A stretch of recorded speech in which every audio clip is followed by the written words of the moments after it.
So you live in an area with a lot of diversity, and God's given you a desire to engage those people in conversation, develop a relationship with them, share the gospel with them, and see them follow Jesus and learn how to make and multiply disciples. Wow, that's a lot. So we may be asking, well, man, where do we start? I see someone who's of a different culture. What do I say? So I'm going to give you just a few tips on some things that you can ask to learn about them and spur conversation on. So the first thing I always love to ask about is food, right? Ask them what is their favorite food? What do they miss from their home country? Oh, you're from Syria. What do you eat in Syria?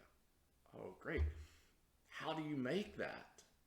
And so I've found food to be such a good inroad because as we start talking about food, what I find is a lot of other cultures are much more hospitable than ours, and so they actually want to invite you into their home to have a meal, or even just today, I had a guy say, "Hey, give me your phone number, and I'll prepare it for you, and I'll bring it to you."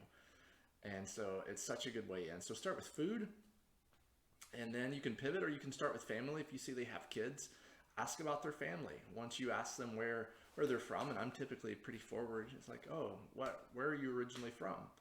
And that's not abnormal for them because most people have some level of accent.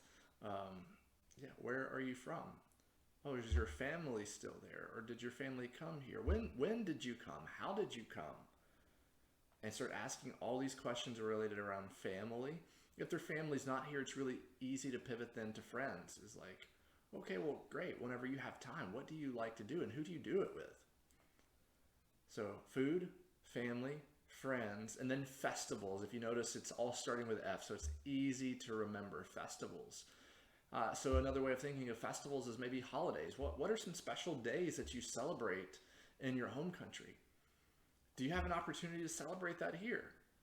When would that be? Can I come? And then we could be a participant observer.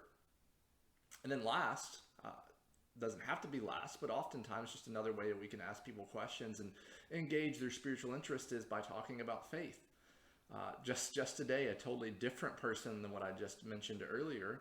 That was a guy from Nigeria, and I said, "Are you from the north or from the south?" Because Nigeria is pretty segmented, of the north being more Muslim and the south being more Christian. He said central, and so I just asked, "Well, so are you Muslim or Christian?" And this brother was a believer. But just ask about their faith and listen. So those are some very key questions we can ask: food, family, friends, festivals, and faith. Now, what type of questions? Again, very, very simple. Let me just share a couple of things that we can ask. We can ask who? Oh, who is your family? What do they do? When do you get together as family? Where is your family that's not here? How did you get here? When are the festivals? So who, what, when, where, and how.